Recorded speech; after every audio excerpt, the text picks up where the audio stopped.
Qo'shma Shtatlarda aholining 66% o'z uyiga ega, 34% esa ijarada yashaydi. Ko'chmas mulk bozoridagi krizis tabiiyki arendaga talabni oshirgan. Ba'zilar daromad kamligi bois ijarada tursa, boshqalar bir joyda muqim ishlamagani, yashamagani uchun ham kvartira yoki hovli sotib olishga haddi sig'maydi. Muhojirlar va talabalar ular orasida ko'pchilik.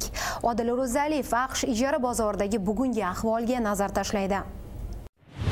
Kvartiralarni ijaraga asosan ko'chmas mulk bilan shug'ullanuvchi yirik kompaniyalar beradi. Ba'zi fuqarolar qo'shimcha daromad olish uchun uyini ijaraga bersa, yana ba'zilari ish yuzasidan boshqa shtat yoxud boshqa davlatga ko'chib, mulk xarid qilish uchun bankdan olingan kreditni o'z vaqtida to'lash maqsadida uyiga odam qo'yadi. Kredit ko'rsatkichi past yoki uy sotib olishga puli yetmaganlar birovnikida turadi. Ammo deydi ko'chmas mulk mutaxassisi Danilo Pelletier, bu hammaga ham nasib etavermaydi. 3 xonali kvartirani ijaraga olish uchun maosh soatiga kamida $18 bo'lishi kerak. Yoki kam daromadli oilalar bir nechta ishda ishlashi zarur. AQShda eng kam ish haqi soatiga $7.25 bo'lib, ijaraga alohida tura olmaydiganlar ham bor. Ba'zilar, ayniqsa yirik shaharlarda ijaraga xona oladi. Ijara ham arzon, ham o'ziga yarasha qulayligi bor. Washington shahrini oladigan bo'lsak, keldi, ketdi ko'p. Ba'zilar vaqtincha ishlagani keladi. Ko'p hollarda kommunal xizmat haqqi ijara puliga kiradi. Suv, gaz yoki elektrdan xohlagancha foydalanishingiz mumkin.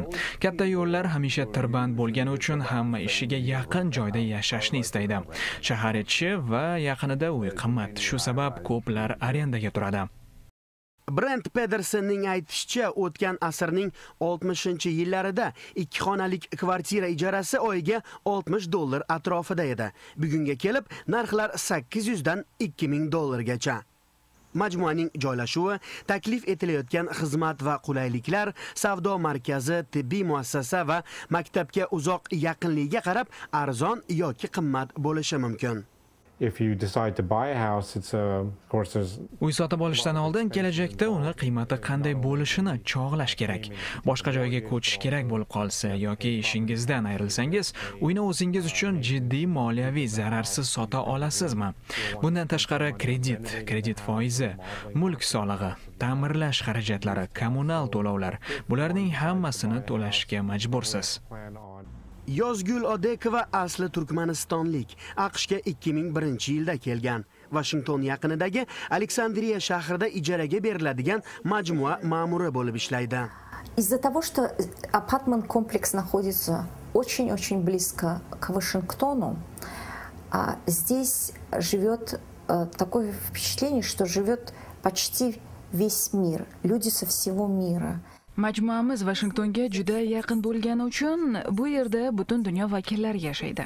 300 xonadonni ijaraga beramiz. Mijozlarimizning 10% oq tanli, 28% Lotin amerikalik, 26% qora tanli.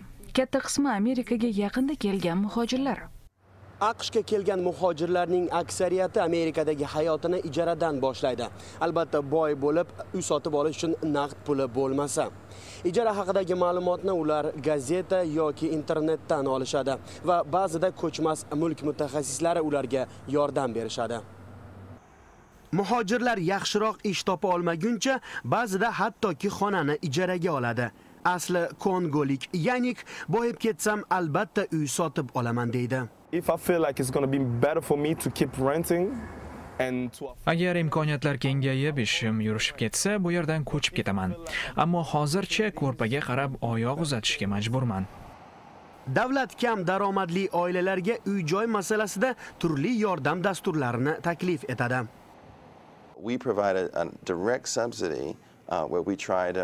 Ijara haqining bir qismini odamlar to'lasa, qolganini hukumat to'lab beradi. Bundan tashqari kam daromadli oilalar uchun uy-joy qurilishini moliyalovchi kompaniyalarga soliq imtiyozlari beriladi. Nogiron urush faxriylari va aqlan zaif fuqarolar uchun ham maxsus dasturlar bor. AQShda moliyaviy va iqtisodiy krizis hali ham davom etar ekan. Uydan ajralib ijaraga tura olmay, ko'chada qolib ketgan uysizlar soni ham ko'paygan. Kechagina Amerika orzusiga erishganlar bugun yana o'sha orzu ilinjida. Odil Ro'zaliyev, Washingtondan Amerika ovozi televideniyasi uchun.